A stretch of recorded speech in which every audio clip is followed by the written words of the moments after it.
Hello, everybody. Good to see you here.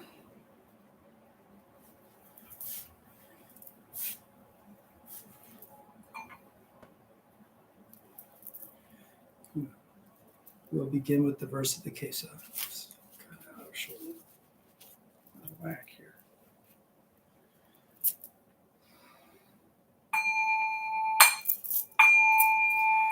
Vast is the robe of liberation, a formless field of benefaction.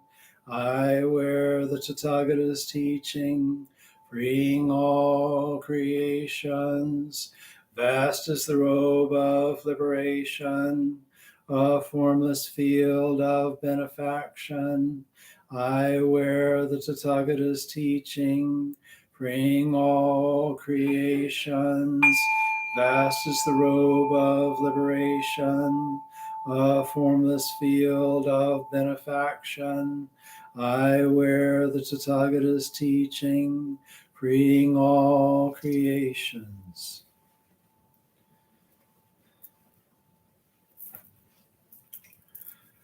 Gata of Atonement. All evil karma ever committed by me since of old, on account of my beginningless greed, anger, and ignorance, born of my body, mouth, and thought, now I atone for it all. All evil karma ever committed by me since of old, on account of my beginningless greed, anger, and ignorance, born of my body, mouth, and thought, now I atone for it all.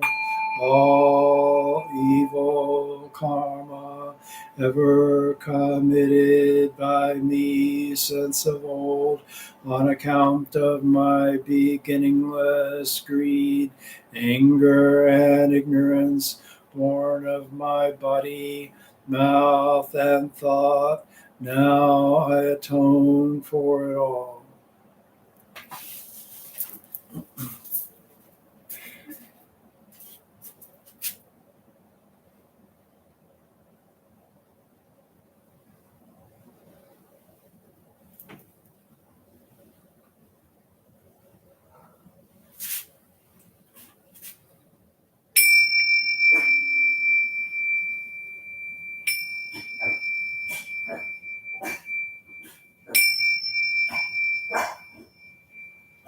Fragrance of this incense invites the awakened mind to be present with us now.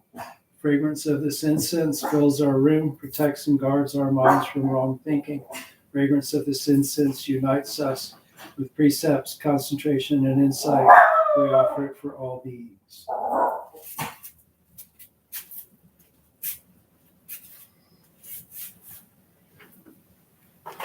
What?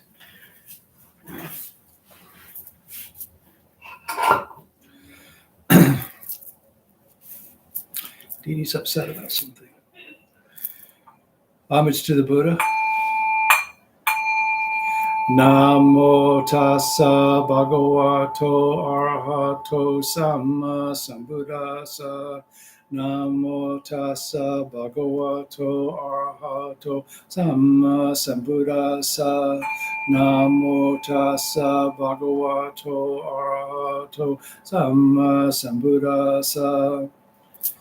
I go to the Buddha for guidance. I shall become one with the Buddha. I resolve that I shall each day follow the way of life he laid down for us to walk and awaken to his supreme wisdom. I go to the Dharma for guidance. I shall become one with the Dharma. The gates of Dharma are manifold. I vow to enter them all. The goal of wisdom is ever beyond. I shall attain it. I go to the Sangha for guidance. I shall become one with the Sangha. In the spirit of universal fellowship and as a member of the Sangha, I pledge myself to strive for the enlightenment of all beings. The Mitta Suta. This is what should be done by one who is skilled in goodness and who knows the path of peace. Let them be able and upright, straightforward and gentle in speech, humble and not conceited, contented and easily satisfied, unburdened with duties and frugal in their ways, peaceful and calm and wise and skillful, not proud and demanding in nature. Let them not do the slightest thing that the wise would later reprove.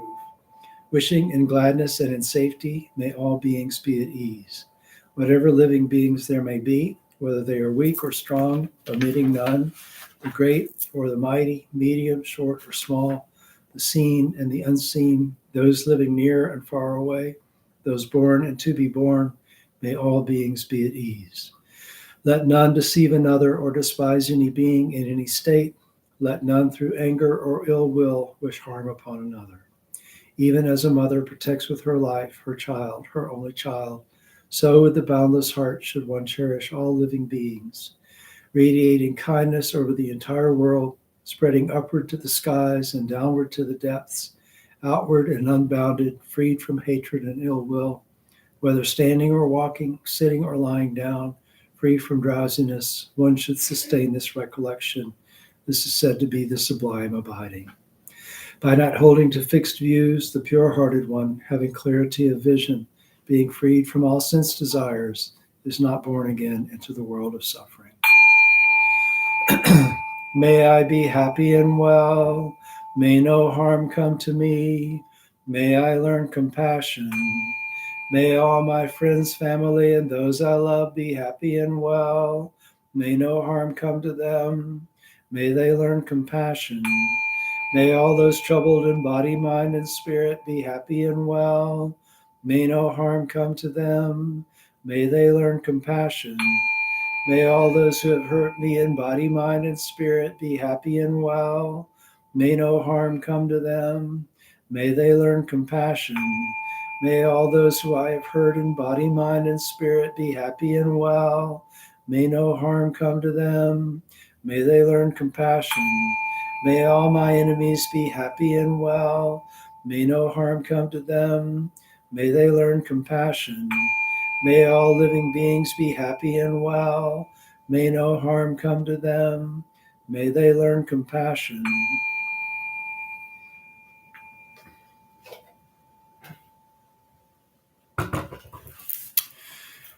I'll do a guided meditation. I'm not going to do a lot of guidance probably,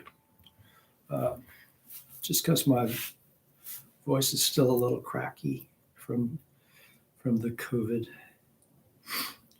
But it's the third Wednesday, and so I will do that. I'll set the timer for 20 minutes. So if you'd rather mute your sound and meditate to your own guidance, you're welcome to do that. Starting the timer now.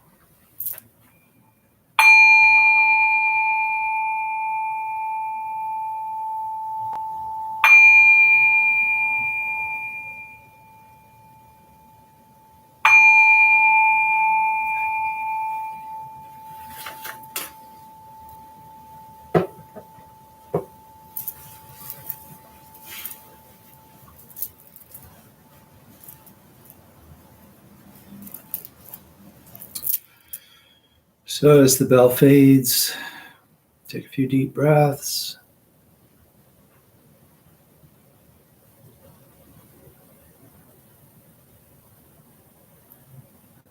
Concentrate on letting your abdomen be nice and soft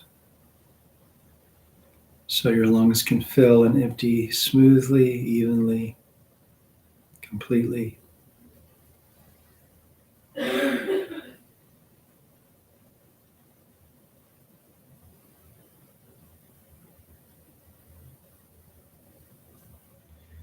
And let your breath just settle into a comfortable rhythm.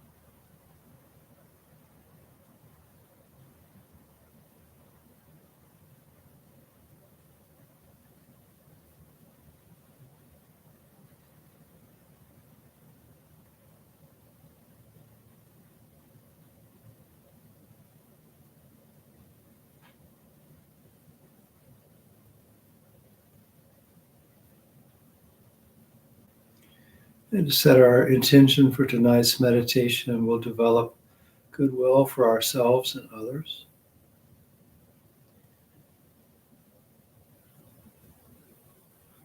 So just let the phrase ride silently on your breath as if emerging from your heart. May I be happy.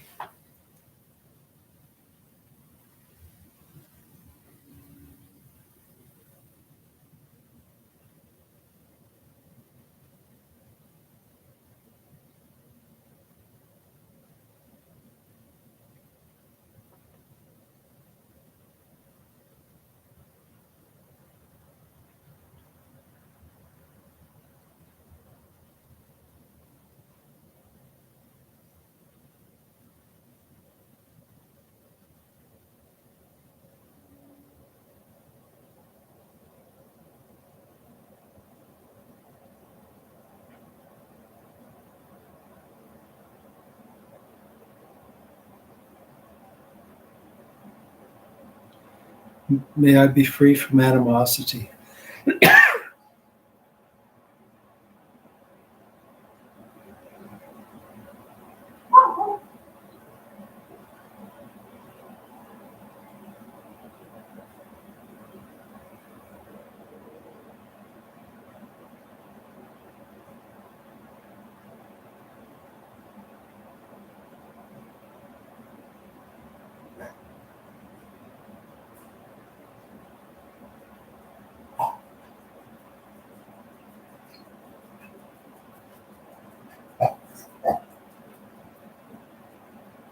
May I be free from stress and affliction.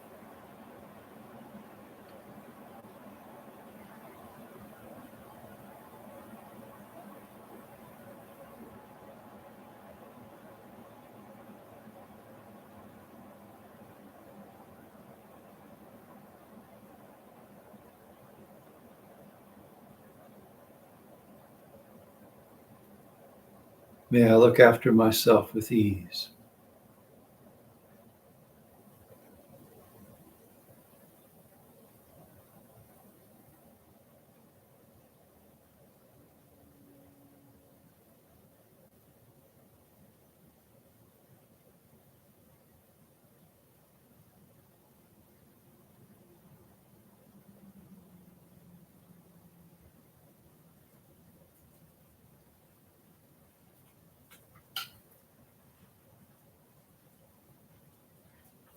May all beings be happy.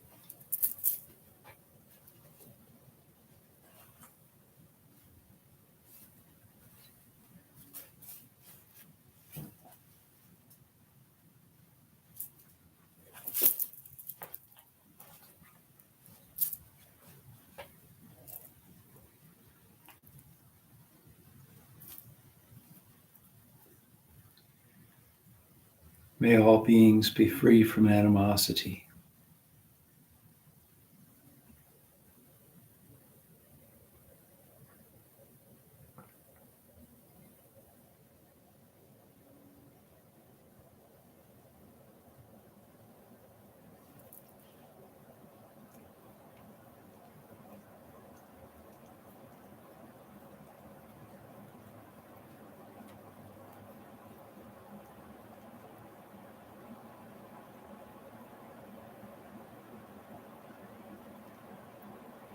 May all beings be free from stress and affliction.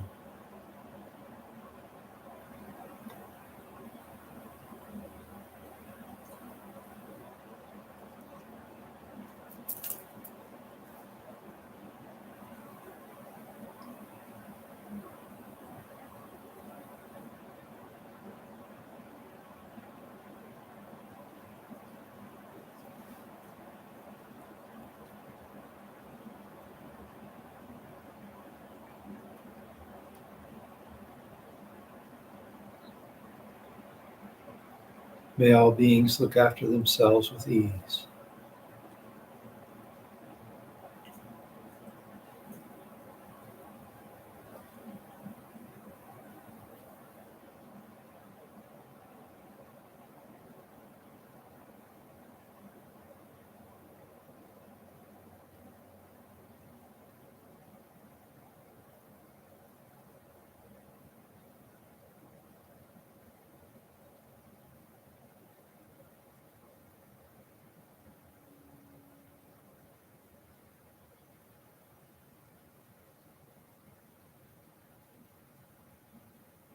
And you can keep your attention on the breath at the center of your chest if you'd like,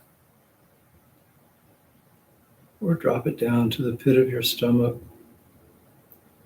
or if it's better for you, to the tip of your nose, front of your face.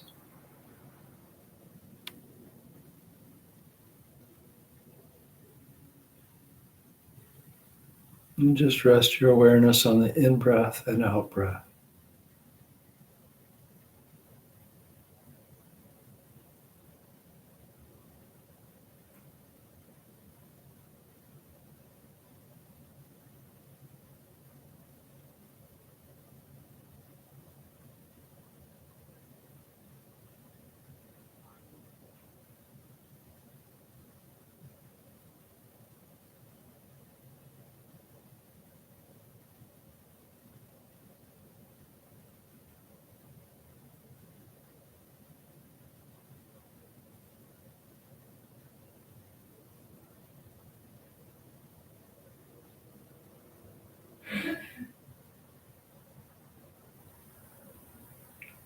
Just gently resting your awareness on your breath, aware of each breath in, each breath out.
And follow each breath continuously. Notice the beginning of the in breath. The breath continues, there's a feeling of fullness. The out breath begins, the breath continues. It's a feeling of emptiness. Follow each breath this way.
Okay. Connect the breaths one to the next. Each breath its own thing, but connected to all the others like beads on a string. One breath ends, the next begins. Follow your breaths continuously.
The more the breath and the attention are connected, the calmer the breath becomes. As the breath becomes calmer, the mind and body become calmer.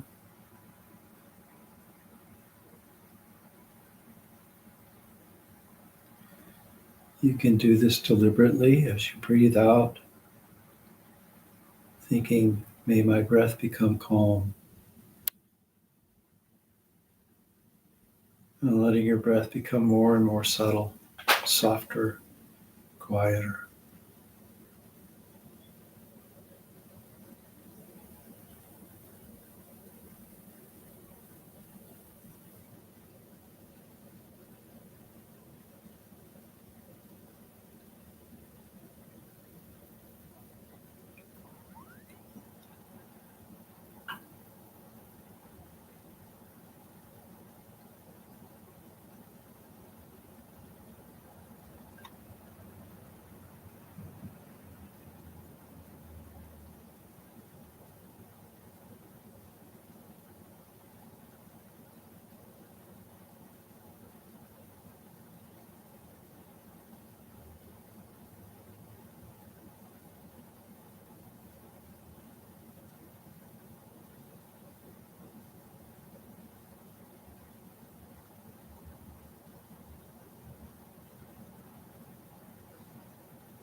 Sorry.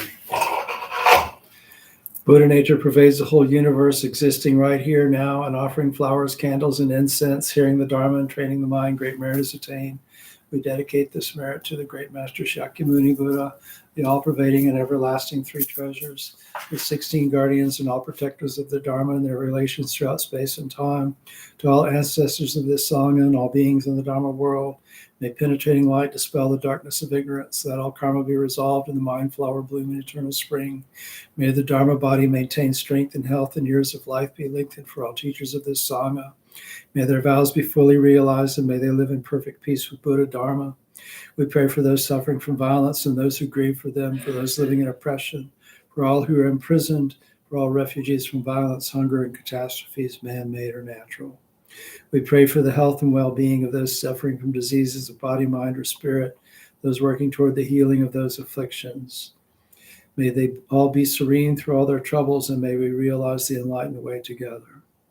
Sabe sata sada hantu avera sukha jivino katang punya phalang mai hung sabe bhagi bhavantu te. May all beings always live happily, free from animosity. May all share in the blessings that spring from the good we have done.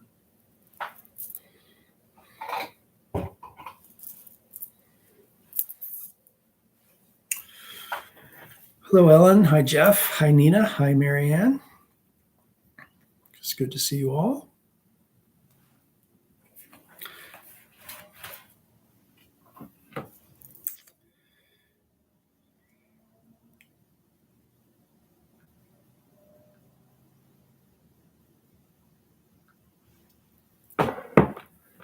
Hey, Brian.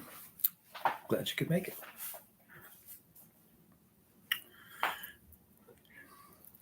Brandon, I'm curious about something, and you can answer this question for me. As you look at the chat, can you see what's already been posted before you come into the room? Because you just got in, right? So there should have been like 4 other posts before yours. Do you see them?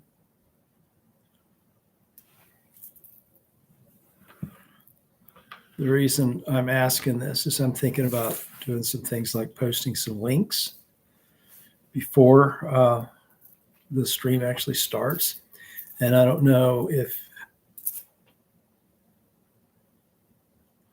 yeah, sure. If I will, if you'll answer my question. Okay, all right, cool, good. That tells me, because I wasn't sure if you only saw it like as you, because I know if you watch a live stream playback with chat, that you see the posts as they happen. But like if you come in 5 minutes into a chat, do you see what's already been posted? So that answers my question. Thank you so much. So may I look after myself with ease?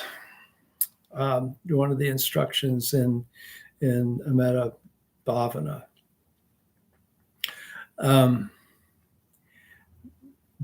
So there's Mitta. Cultivating goodwill works on different levels.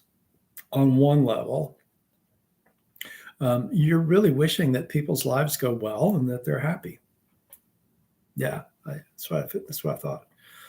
So some of the posts were there, like Ellen and Jeff posted actually before 7. So like I said, I wasn't sure if you'd see them. I'll start posting some links to things like where to find the PDF and that kind of stuff. Anyway, so as you're saying these phrases, may I be happy, may I be free from animosity, may I be free from stress and affliction, may I look after myself with ease. So on one level, it means may my life go reasonably happily, well, easily. May I not have to struggle too hard to maintain my life. That's, on one level, that's what you're wishing for. And so when I'm wishing that someone else be happy, and that they be able to maintain their lives with ease and stuff like that, I'm hoping for them, that their lives go fairly well. But then on another level, especially with, I think the way I use it, with the the may I be happy stuff and all of that, I use that to mean right now, sitting here, breathing and stuff. And so when we're saying may I be happy, we're meaning now, one breath at a time. May I have the happiness that comes from within, that's not dependent on externals, that's, and so on. And may I be free from animosity is not just over the long term, may I become freer and freer from ill will toward others, which is, what we're hoping to develop, that over time that we'll be less affected by that. But also it's a reminder to me, is that as I'm doing this meditation, that I'll be happier if I don't allow ill will to settle in, if I don't cultivate that, if I let go of angry thoughts that arise and things like that. May I be free from stress and affliction. So things arise while you're meditating. You can engage with them in a way that creates stress or not. If an unpleasant sensation arises, you can just accept it as an unpleasant sensation. Or you can become stressed out about it. Well, just accept it. Don't engage with it that way. And then again, you're developing over the long term the ability to experience less stress in your life. And if you have less stress in your life, then you have fewer of the kinds of physical afflictions and emotional afflictions that come with stress, like, getting like anxiety and depression and, those kinds of things come when you practice stress, when you practice being anxious, being reactive, so on. And may I look after myself with ease, again, over the long term. May life be fairly easy for me. That's what I'm hoping for. Can I take care of my basic needs without a whole lot of trouble? But also, while meditating, may I notice what comes up and how I react to it. And may I, with some compassion for myself and gentleness for myself, and without creating less stress around it, come back to my object of meditation again and again with some ease, without forcing anything away, without clinging to anything. So that's how I use that, how I explain that. And then when you go into others, well, may they be happy.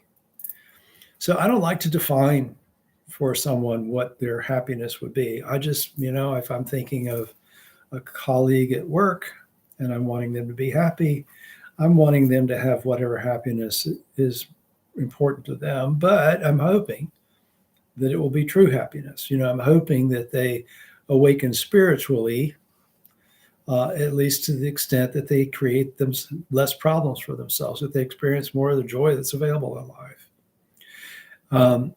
And so, same thing. May they experience less anxiety. May they experience less animosity, and so on. And may they look after themselves with ease. May their lives go reasonably well. Sure. May they not have cars breaking down a lot, or annoying neighbors or whatever. May things go well for them. But also, may they develop the root causes of ease and happiness, which are the ability of, to use their minds in a way that create less stress. And so you can wish for all these things. You don't have to break it down like that. Just the words will do. Give it some thought, maybe in advance like this, or once in a while. And you'll probably notice that these meanings will change for you over time. So that's a very good question, Brandon. I appreciate you asking that. And I hope that I answered that question in a way that was useful to you. So some of you probably noticed that Dee Dee jumped up in my lap during meditation. You're welcome. I hope that wasn't a distraction. So I'll mention to you, because somebody's liable to ask, Lola has been coming in here for almost 2 years now since we started these live streams. Coming in almost every night. You don't always see her, but you'll see the bigger dog walk across in the background, or maybe hear her snoring as she curls up at my feet or whatever. Well, she was a very old dog, and Saturday was her last day. So missing her a lot right now. So when Dee Dee came in and wanted to jump in my lap, I was very happy about that, because I was kind of missing her presence, she not being curled up at my feet and snoring while I'm trying to guide a meditation. I miss her, and it's sad, but she had a long, happy life. So she was a very good dog. So she'll have a good rebirth. So no cause for lamentation. She did what she was supposed to do, and did it for a long time. So anyway, but and may I just say that I'm really looking forward to getting back in person with you. So I, with some trepidation, concern about, dogs are excellent Dharma friends. We'll talk about friendship tonight. I have a lot of concerns about people being in the same room, although I'm probably about as safe as one can get from infection now, because I've had all the vaccines and Omicron. So the natural immunity or resistance or whatever it is also. But nevertheless, we'll be careful. But as far as I know, we're still planning, depending on, a few details being ironed out, on starting back up real soon at the collective. So I'll keep you updated on that. And as much as I like doing this, and as much as it's easy to do this, I'm looking forward to being back in the same room with people. I think it's going to be nice. And thank you, Marianne. So I was, I have this group from Stetson, faculty and staff primarily, that meet together very briefly for like a half hour on Wednesday mornings and meditate. And I usually try to find some reading to read for them. And I just happened across this one when I was thinking about this earlier this week. And,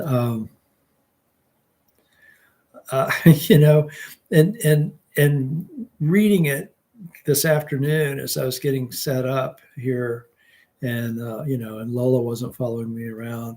It's interesting what Brandon said about dogs being great Dharma buddies, because I was thinking about her with this, but this is a discourse called the Mitta Suta. Mitta basically means it's friendship, it's friendliness. So it's related to metta, M-I-T-T-A, sutta, means a friend. And the Buddha is talking to a group of monks, and he says, monks, a friend endowed with 7 qualities is worth associating with. Which 7? He gives what is hard to give. He does what is hard to do. He endures what is hard to endure. He reveals his secrets to you. He keeps your secrets. When misfortunes strike, he doesn't abandon you. When you're down and out, he doesn't look down on you. A friend endowed with these 7 qualities is worth associating with. And then he basically repeats what he said, but in verse. It's not translated in rhyme, but he gives what is beautiful, what is hard to give, does what is hard to do, endures painful, ill-spoken words. His secrets he tells you, your secrets he keeps. When misfortunes strike, he doesn't abandon you. When you're down and out, doesn't look down on you. A person in whom these traits are found is a friend to be cultivated by anyone wanting a friend. I think that's just so beautiful. A friend gives what is beautiful and what is hard to give. What does it really means? Sharing in a way that's very heartfelt, that's very genuine and authentic.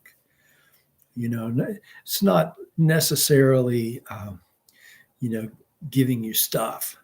It's giving you support, giving you kindness.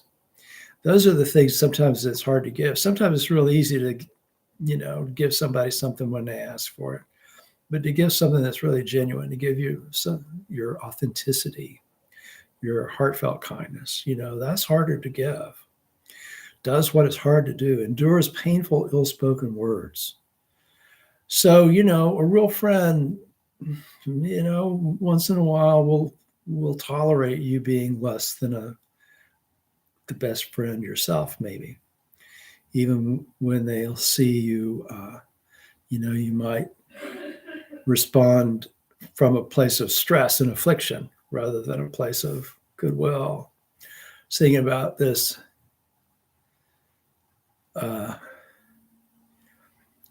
several years ago at Stetson, we'd had a student death, and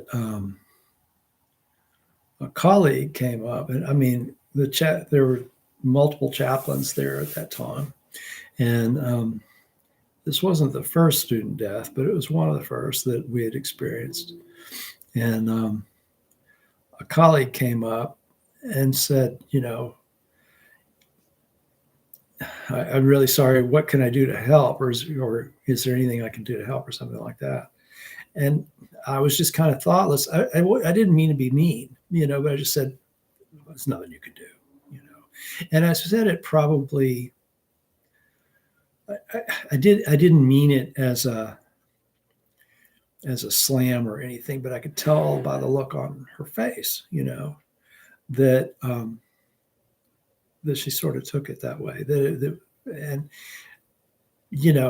then I had to apologize, and that colleague and I are still good friends and still work together and all of that. I think someone who's, really got your best interests at heart will see sometimes when you're not at your best, and can endure that and take that into stride. Their secrets they tell you, your secrets they keep. That's interesting. I'm not crazy about the word secrets. I'd like to find alternate translations of this. It's not a very super well-known discourse or anything like that, so there's probably not a lot of them around there. But I'd say maybe they're confidences. They're not a good friend, I think, if they know that you are also a good friend. Won't be afraid to be open and honest and with you, to take you into their confidence. Doesn't mean that they're going to tell you about the horrible things that they've done that they don't want anybody else to know. Maybe they will, if they think it will help in their healing or processing or something. Think about something like, I'm not a member of AA or involved in it, but the AA sponsor thing, I think is probably a pretty positive mechanism, and part of what you do with them, with a sponsor, so I'm told, is to tell them the crap you've done that you're afraid to tell anybody,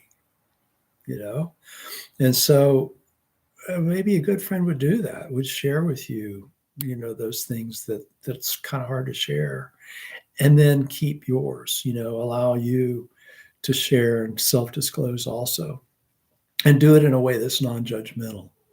They'll hear you without having to judge you for what you said. When misfortune strike, doesn't abandon you.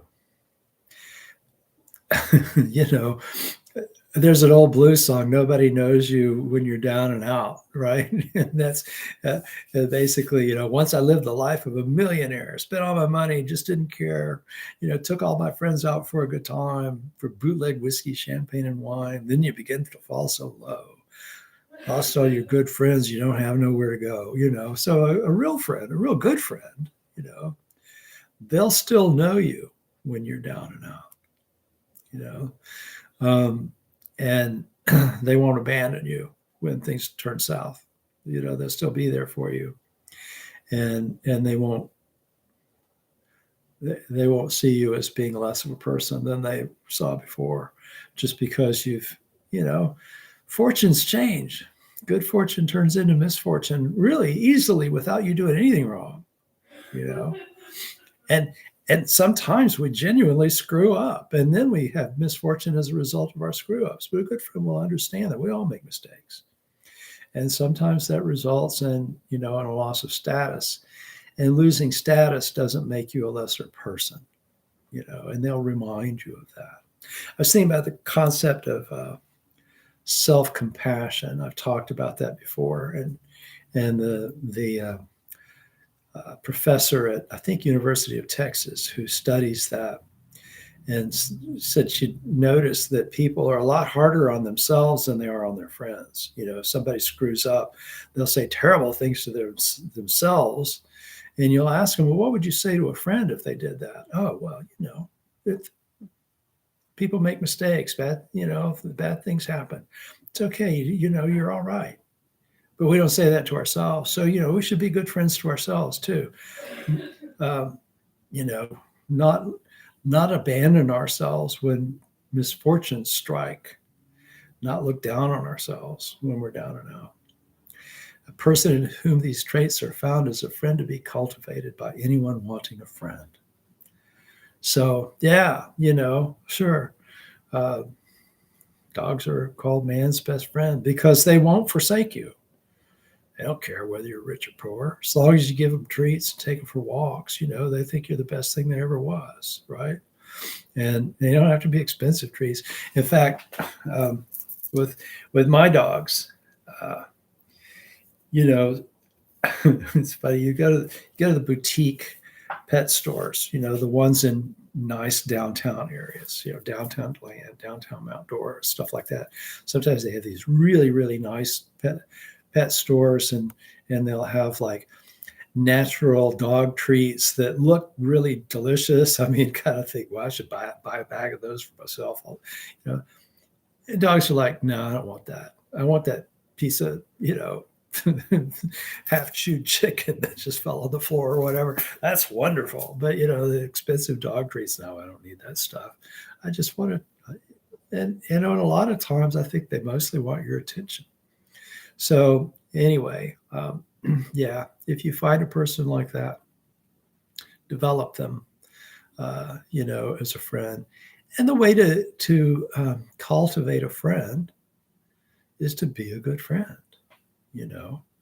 Don't make demands, make offers. Give what is hard to give. Endure things sometimes when your friend is not at their best. Now, obviously, you don't want to be in an abusive relationship with a pseudo friend, but you can endure painful words sometimes, keep confidence, stick with them when they go through tough times. So anyway, that came to me today, or came to me this week, and so I wanted to share that with you today. And it's one of those things where, you think of Buddhism as in terms of like the Heart Sutra, and stuff like that. And the Buddha gave very, very down to earth, basic day-to-day advice sometimes too. So thank you very much for being here. I'll be on the Zoom call tomorrow. If you're on the Zoom call, look forward to that. Continuing our work on the Platform Sutra. I'll be back at White Sands this Sunday.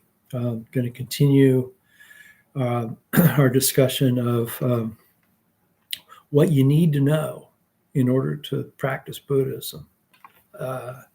So I'll be putting up the first part of that talk, hopefully. You're welcome. Hopefully putting up the first part of that talk on the Sariputta and Moggallana podcast. So if you weren't at White Sands and if you're trying to keep up, it's basically what I decided to do is start off the year with a series of talks of what I think is important for people to know or to at least be exposed to as they're setting out on Buddhist practice. Because there's so much, there's a vast number of sutras and libraries of things that you can read and all of that. But you don't have to have all of it. So what are those things that are really useful? So I'll be talking about that at White Sands, and as I talk about them, I'll be putting them up on that podcast. So thank you for being here. I look forward to seeing you at another meeting soon. If not, I'll see you next Wednesday. Have a good night.